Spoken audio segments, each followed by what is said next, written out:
Un saludo cordial, nos reencontramos en este programa para reflexionar juntos y hoy día les propongo, mis queridos hermanos y hermanas, reflexionar sobre algo que ya hemos de alguna manera aludido en otra ocasión, que en la Iglesia mencionamos con mucha frecuencia y que a veces puede llevar a preguntarse si tiene sentido todavía hoy en el siglo XXI, en el tercer milenio, hablar de ello.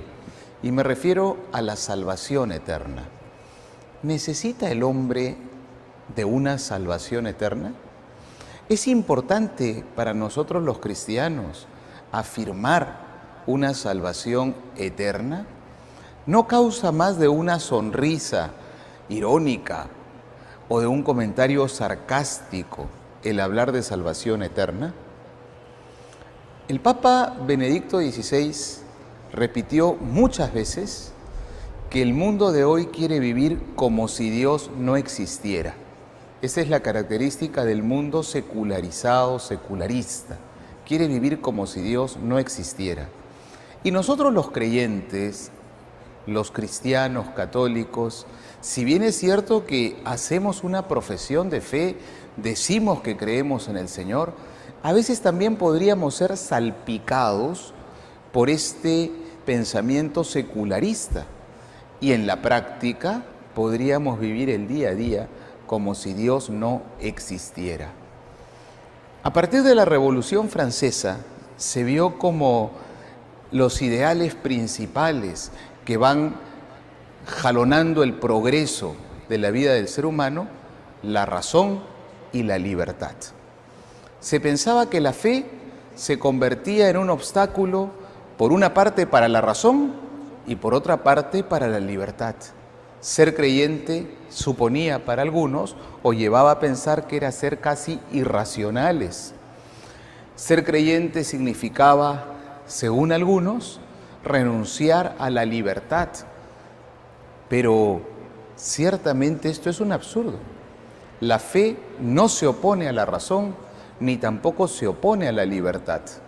La fe auténtica amplía el horizonte de la razón, hace más sabia a la razón, porque la fe da esa luz que permite que la razón se vea mucho más iluminada y perciba todo con mayor claridad, que es la luz que viene de Dios. Y la libertad encuentra su verdadero horizonte y el verdadero modo de poder ejercerse cuando se miran las cosas desde Dios. Por eso la razón y la libertad no son en ninguna manera lesionadas por la fe. Todo lo contrario, la fe ordena de su posible descarrilamiento a la razón y a la libertad.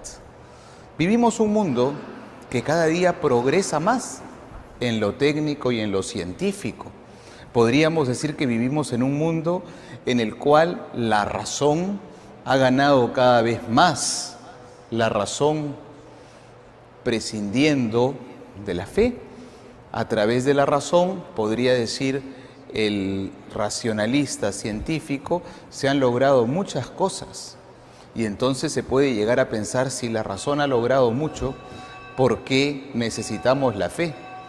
Pero atención, que la razón puede lograr mucho en positivo o la razón también puede usarse para el mal. Una bomba nuclear es aparentemente un adelanto, un progreso de la razón humana, pero que en absoluto hace bien a las personas. No todo lo que es del patrimonio de la razón necesariamente es lo más grande para el ser humano, como tampoco todo ejercicio de la libertad es lo mejor que se puede realizar cuando la libertad no es bien entendida. Con mucha frecuencia la libertad se entiende simplemente como el poder ceder a los propios impulsos, a los propios apetitos, a las propias pulsiones, sin ningún tipo de límite y sin ningún horizonte concreto. No es la razón que avanza por sí sola, ni la libertad que avanza por sí sola, independientemente de Dios, lo que logran el verdadero progreso humano. ¿Qué duda cabe que en este siglo XXI que nosotros vivimos, vemos adelantos técnicos y científicos extraordinarios? ¿Qué duda cabe que en muchos lugares se vive un aparente ejercicio de la libertad sin límite de ninguna naturaleza? Pero qué duda cabe también que estamos en un mundo donde todavía hay mucha tristeza, donde hay mucha injusticia, un mundo en el cual hay sufrimiento de inocentes, un mundo en el cual no todo lo que proviene de la razón y de la libertad se usa para el bien. Si nosotros pensásemos que el desarrollo humano, que el desarrollo de las personas, que el desarrollo del mundo, que el progreso solamente es el mayor evolucionar de la razón o el ejercicio indiscriminado de una libertad entendida como libre albedrío, como hacer lo que quiere o lo que quiero, simplemente veríamos que el mundo fracasó. Y ciertamente no es así. El creyente sabe que este mundo, que esta vida terrenal, que nuestro progreso humano es una meta importante, pero sabemos que hay un más allá, porque no todo el mundo de lo simplemente racional o el mundo de lo simplemente autónomo llena el corazón. Cuando pensamos, por ejemplo, en el desarrollo económico de las naciones, encontramos naciones que han desarrollado muchísimo económicamente, donde el ingreso per cápita es altísimo, pero también a veces esas naciones tienen un alto índice de suicidios que muestra el no hallar sentido a la existencia. El hombre sin Dios no se entiende bien. El ser humano, cuando prescinde de Dios, no termina de aclarar el misterio de su ser. Lo dice el Concilio Vaticano II de una manera muy taxativa. Solo a la luz del misterio del Verbo encarnado, es decir, Jesucristo, se esclarece el misterio del hombre. ¿Quién soy? Se esclarece a la luz de Jesús, a la luz del Evangelio de Cristo, que perfila, orienta la razón y educa la libertad. Y es que la verdadera realidad del progreso se encuentra en una experiencia de amor. Lo que hace progresar al ser humano es la experiencia del amor. Y ya hemos reflexionado en otra ocasión que la fe es fundamentalmente una experiencia de amor. Creemos porque somos amados. La experiencia de ser amados incondicionalmente nos hace tener fe. Ni ángeles, ni principados, ni potestades, ni potencia alguna, ni muerte, ni nada nos podrá separar del amor de Cristo, nos dice San Pablo en la carta a los Romanos. Esa es la fe, la experiencia de aquel que me ama, de aquel de quien podemos decir también como San Pablo, me amó y se entregó por mí. Y cuando me siento amado, y cuando aprendo a vivir en el amor, entonces la libertad se educa. San Agustín, ese gran santo de la Iglesia, solía repetir una expresión: ama y haz lo que quieras. Ama y haz lo que quieras. Tras esa expresión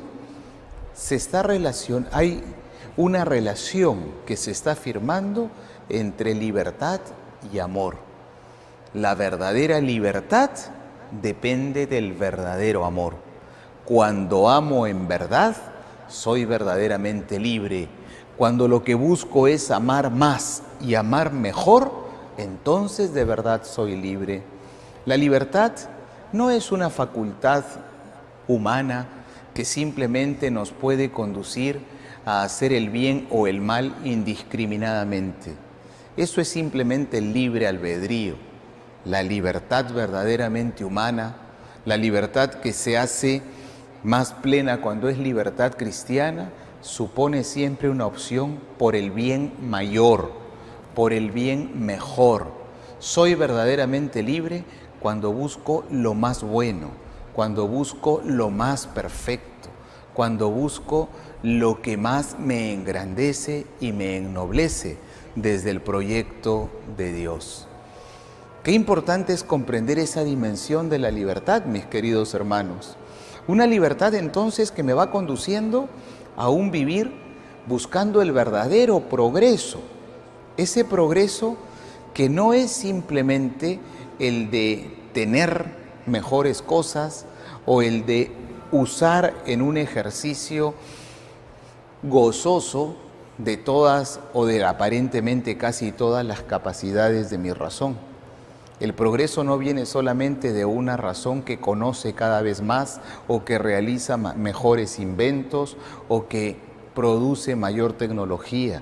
El progreso no viene solamente de la posibilidad de hacer lo que me parece, prescindiendo de toda norma, de toda regla, de toda ética, porque al final es prescindir de los demás. El ser humano descubre una gran verdad, que somos seres en relación, seres relacionales, relación con Dios y relación con los demás. Y entonces nuestra racionalidad ha de ser encauzada para que se vivan adecuadamente esas relaciones con Dios y con los demás, y nuestra libertad tiene que ser encauzada para que se vivan bien esas relaciones con Dios y con los demás. Muchos aparentemente racionales, cultivadores, cultores de la razón, de la ciencia, de la tecnología, han logrado progresos aparentes, pero que también han sido capaces de destruir con ese aparente progreso. Muchos defensores de la libertad simplemente han conseguido oprimir a otros, dañar a otros, con un ejercicio indiscriminado de la libertad. El verdadero progreso está en el salir al encuentro del otro desde Dios. El Papa Francisco, hablando el día 2 de febrero a los religiosos y religiosas, decía una frase dirigida a los hombres y mujeres que han escogido el camino de la vida consagrada, pero que es válida para todo cristiano. Decía: el verdadero progreso es abajarse en el servicio. El verdadero progreso es abajarse en el servicio, es decir, aprender a servir, aunque para servir aparentemente tengamos que abajarnos, descender un poco, dejar un supuesto o presunto pedestal que tenemos para ir al encuentro de quien está en necesidad y necesita de nuestro servicio. El verdadero progreso, la verdadera racionalidad, la verdadera libertad viene del usar nuestra razón para el bien del ser humano, para nuestro propio bien. La verdadera libertad viene cuando somos capaces de buscar lo que más nos hace crecer a nosotros y nos ayuda a crecer y hacer crecer a nuestros hermanos. Ese es el verdadero desarrollo. El desarrollo humano no solamente lo podemos medir por si tenemos agua potable o no la tenemos, aunque es bueno tenerla. El verdadero desarrollo no solo se puede medir por cuánto es el ingreso anual per cápita, no solamente basta eso. El desarrollo no se puede medir solamente por cuánta investigación hay en las universidades, aunque tiene que haberla. El verdadero desarrollo del ser humano se medirá por la capacidad que los hombres tenemos de servirnos los unos a los otros. Vivir no buscando simplemente mi provecho al margen de los demás, sino vivir descubriendo que en un mundo en el que estoy hay también otros hermanos. Ser capaces de sentir también por estos hermanos míos. Ser capaces sobre todo de detectar dónde hay un hermano en necesidad a quien yo puedo socorrer.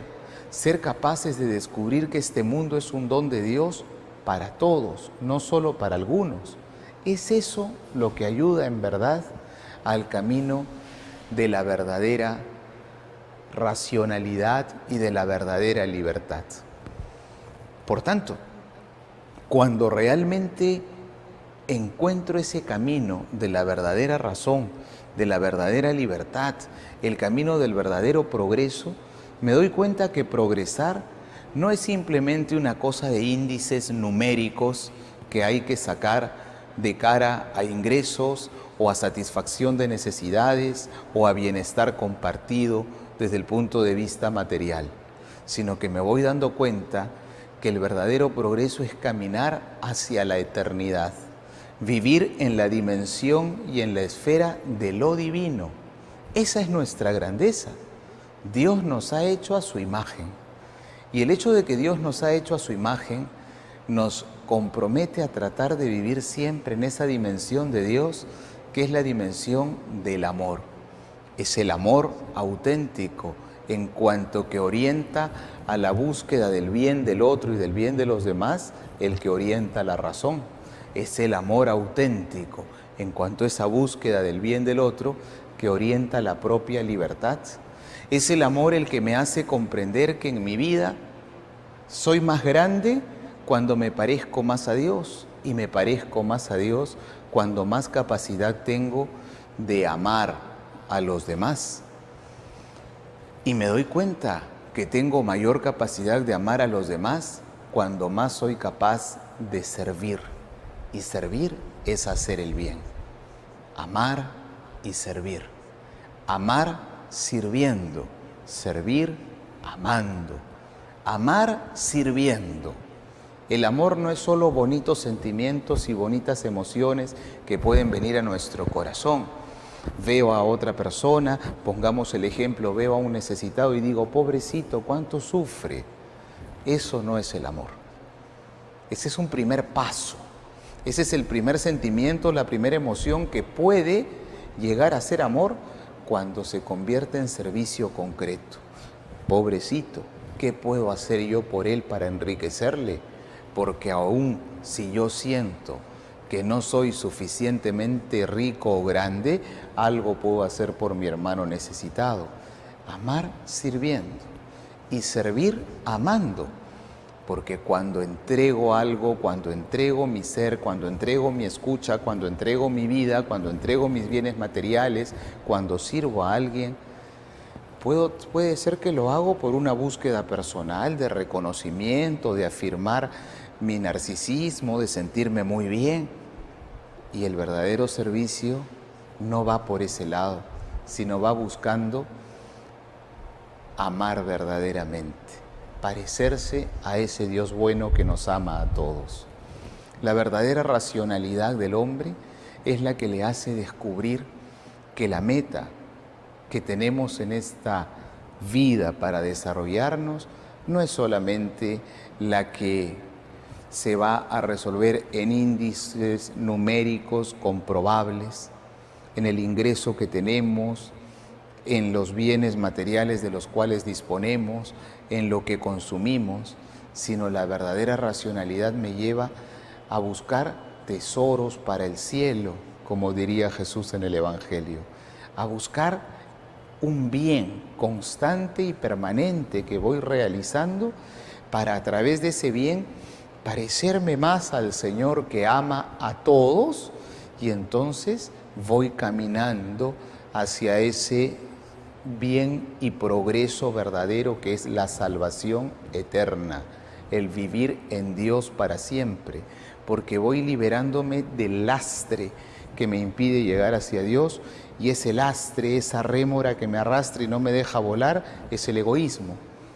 Y entonces la verdadera razón no es la razón que lleva a una afirmación egoísta, sino la razón que me lleva a buscar el bien del hermano, especialmente del necesitado.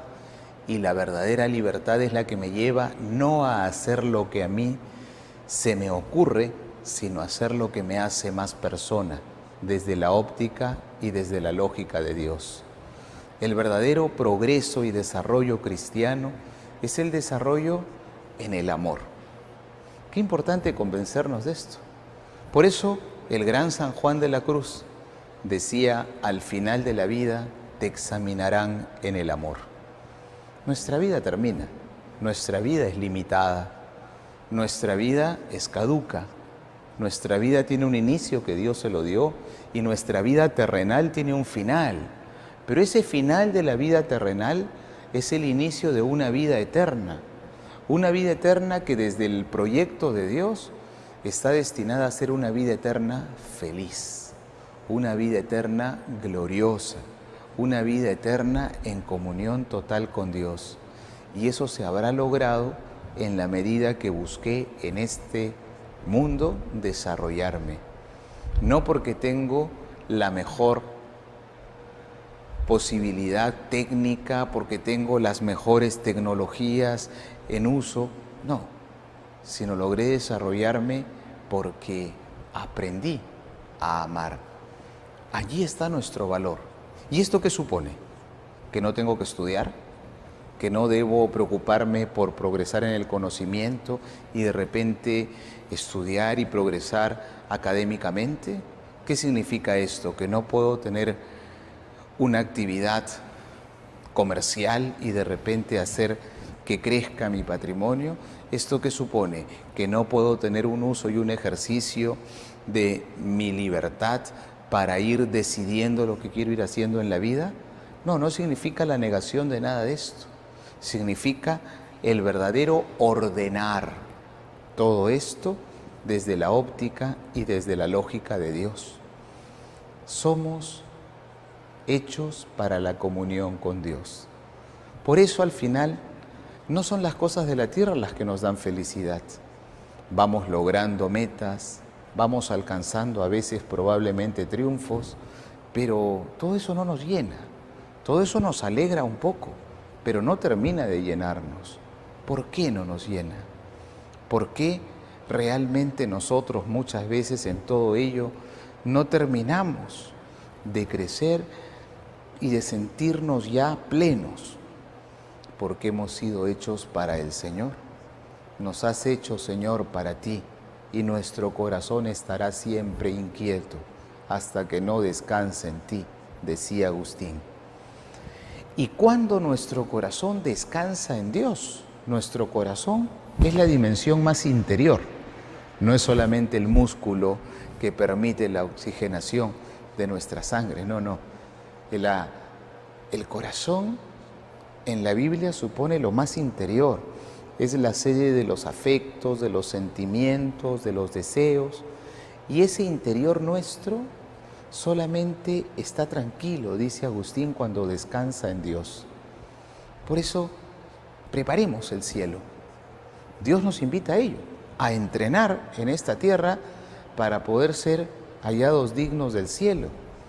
San Pablo dice que los atletas se imponen todo tipo de privaciones y ellos lo hacen, dice Pablo, para merecer una corona que se marchita. En la época de Pablo se solía premiar no con una medalla, sino en una corona de laureles, una corona de laureles naturales que se marchitaba. Y entonces decía Pablo, ellos, los atletas, se esfuerzan, pero para lograr una corona que se marchita. Nosotros somos llamados a alcanzar algo que no se marchita, una realidad inmarcesible, la total plenitud en Dios. Qué hermoso es tener claro que necesito de Dios en la vida, que no nos engañen, que no nos roben la esperanza, como suele decir el Papa Francisco. No se dejen robar la esperanza, repite reiteradamente el Papa. Nuestra esperanza es esperanza de eternidad feliz. Nuestra esperanza es esperanza de gozo eterno. Nuestra esperanza es esperanza de un abrazo eterno que no acaba con nuestro Padre Celestial en la unión del Espíritu, porque el Padre nos acoge en Cristo. Nuestra esperanza es esa vida bienaventurada, plena y feliz que no tendrá final, que no tendrá límites, que no tendrá caducidades, donde la razón alcanzará toda su verdad en Dios, donde la libertad se realizará plenamente en la unión total con el Señor. Deseemos el cielo, caminemos hacia el cielo, démonos cuenta de ese valor de eternidad que tiene nuestra vida. Lleguemos realmente esforzándonos por educar nuestra razón, nuestra libertad en el amor. Vivamos ese amor auténtico que es el distintivo del cristiano y no nos dejemos robar la esperanza. Que el Señor nos bendiga a todos.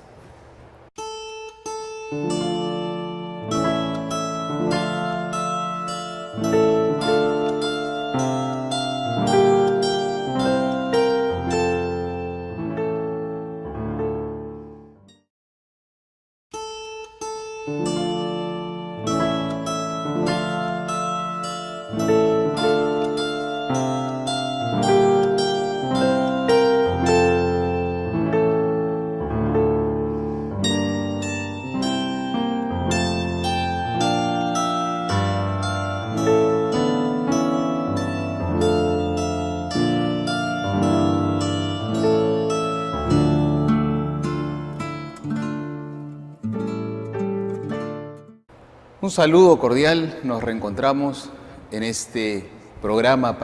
Una salvación eterna no causa más de una sonrisa irónica o de un comentario sarcástico el hablar de salvación eterna. El Papa Benedicto XVI repitió muchas veces que el mundo de hoy quiere vivir como si Dios no existiera. Esa es la característica del mundo secularizado, secularista. Quiere vivir como si Dios no existiera.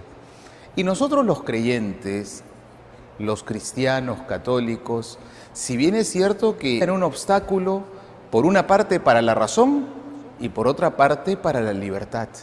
Ser creyente suponía para algunos o llevaba a pensar que era ser casi irracionales. Ser creyente significaba, según algunos, renunciar a la libertad. Pero ciertamente esto es un absurdo. La fe no se opone a la razón, ni tampoco se opone a la libertad. La fe auténtica amplía el horizonte de la razón, hace más sabia para reflexionar juntos. Y hoy día les propongo, mis queridos hermanos y hermanas, reflexionar sobre algo que ya hemos de alguna manera aludido en otra ocasión, que en la Iglesia mencionamos con mucha frecuencia y que a veces puede llevar a preguntarse si tiene sentido todavía hoy, en el siglo XXI, en el tercer milenio, hablar de ello. Y me refiero a la salvación eterna. ¿Necesita el hombre de una salvación eterna? Es importante para nosotros los cristianos afirmar, hacemos una profesión de fe, decimos que creemos en el Señor. A veces también podríamos ser salpicados por este pensamiento secularista y en la práctica podríamos vivir el día a día como si Dios no existiera. A partir de la Revolución Francesa se vio como los ideales principales que van jalonando el progreso de la vida del ser humano, la razón y la libertad. Se pensaba que la fe se convertía